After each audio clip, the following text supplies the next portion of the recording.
The learner mode will show you how to install the high-pressure fuel injector. Step 1. Install the high-pressure fuel injector. Select the fuel injector from the Tools menu, and then tap the highlighted area on the power assembly to install the fuel injector.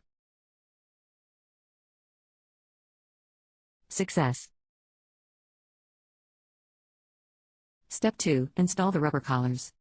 Select the rubber collars from the Tools menu, and then tap the highlighted area in the power assembly to install the rubber collars.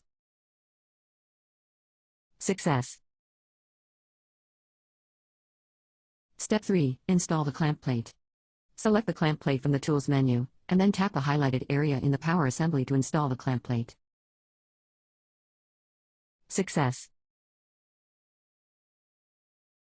Step 4. Install the seal washers.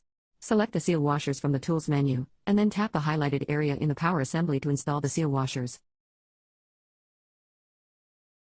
Success.